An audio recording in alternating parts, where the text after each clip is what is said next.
Vous êtes favorable au développement de la filière photovoltaïque et nous vous en remercions au nom de Touche pas à mon panneau solaire.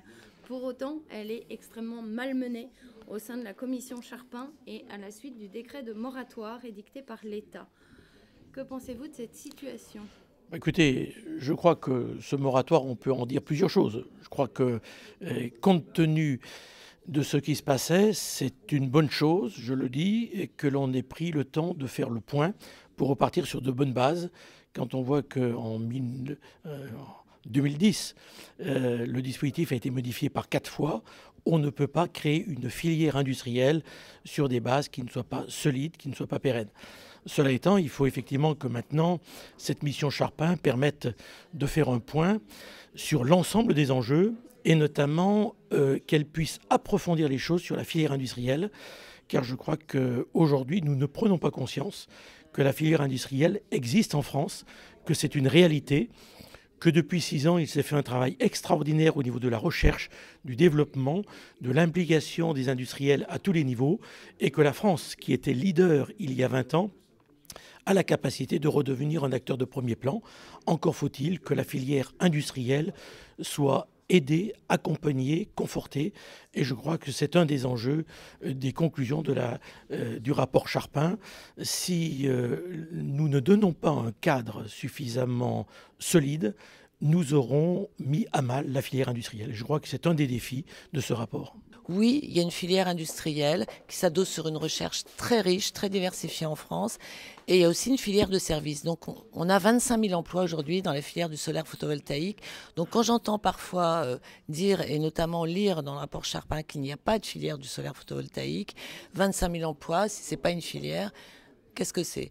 Alors, en revanche, je n'ai pas perçu la volonté de développer cette filière et c'est bien ça qui me rend perplexe et qui rend perplexe aujourd'hui les acteurs de cette filière, puisque la tarification en yo-yo, le moratoire, tout ça a pris absolument tout le monde de court.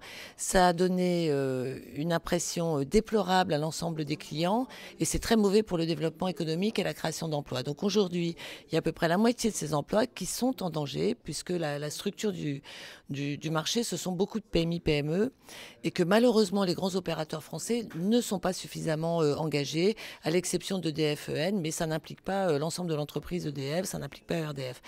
Donc voilà, on est dans une situation où il faut absolument réagir. Il ne faut pas dire que la messe est écrite d'avance, surtout quand c'est une mauvaise messe en l'occurrence, et qu'il faut absolument défendre tous ces emplois qui peuvent se développer. On a l'exemple allemand, où on a une ambition en termes de production de mégawatts par le solaire photovoltaïque qui est 10 fois supérieure à celle de la France. Et l'Allemagne a annoncé 65 000 mégawatts effectivement à l'horizon 2020.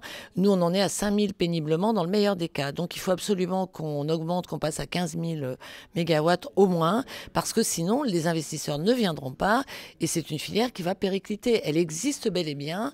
Moi je dis que qui peut se payer le luxe en cette période de chômage très élevé, en cette période on a entendu quand même tous les discours sur la croissance verte et les 600 000 emplois de la croissance verte après le Grenelle 1 puis le Grenelle 2.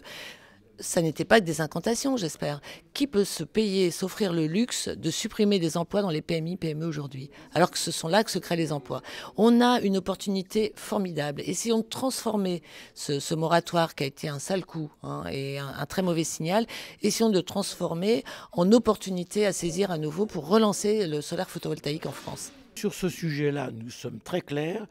Et il y a au niveau de tous les acteurs et les membres, les partenaires de Tenerdis et de l'INES, une position qui repose sur 2 points. Nous ne pouvons pas soutenir une filière industrielle française dans le solaire si nous n'avons pas un marché de au moins 700 mégawatts à 1 gigawatt. Je crois qu'il faut effectivement que entre les 700 mégawatts et 1 gigawatt, on trouve la façon de conforter ce marché.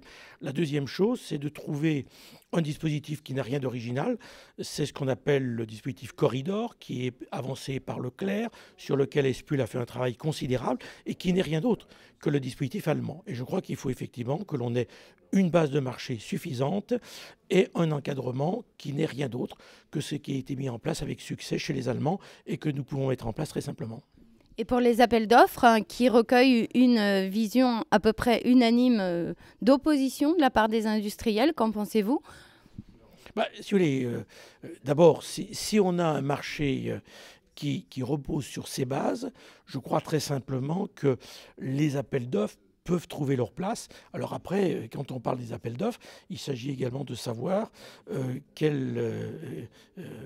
quelle capacité on destine ces appels d'offres. Moi, personnellement, je n'y suis pas opposé, si on est bien dans le cadre que je viens d'indiquer du corridor qui doit permettre d'avoir un dispositif d'accompagnement qui doit être maîtrisé et éviter effectivement que le marché ne puisse s'emballer comme ça a été le cas ces derniers mois. Donc le groupe socialiste, les écologistes également, les communistes également, et certains membres de l'UMP également, puisque Serge Poignant était l'auteur d'un rapport qui ne disait pas autre chose.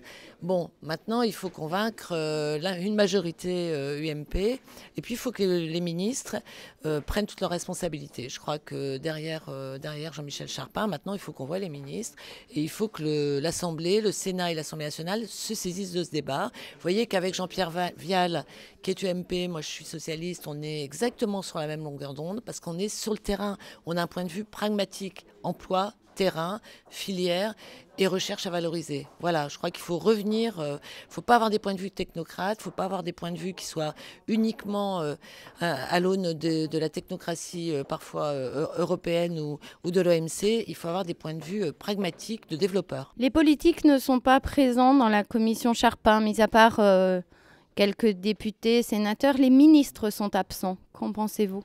Écoutez, c'est le propre d'une mission qui est confiée à un parterre, si je puis dire, de professionnels. Ce travail doit être fait de façon contradictoire et c'est le rapport qui doit après remonter au ministre. Et le ministre assume ses responsabilités en faisant les choix politiques. Encore faut-il que le ministre ait été informé de la façon la plus large, la plus complète possible. Et c'est la raison pour laquelle, avec Ténerdis, avec Inès, nous avons apporté cette contribution pour que le rapport Charpin puisse être un rapport qui prenne bien en compte l'ensemble des enjeux, notamment celui de la filière industrielle.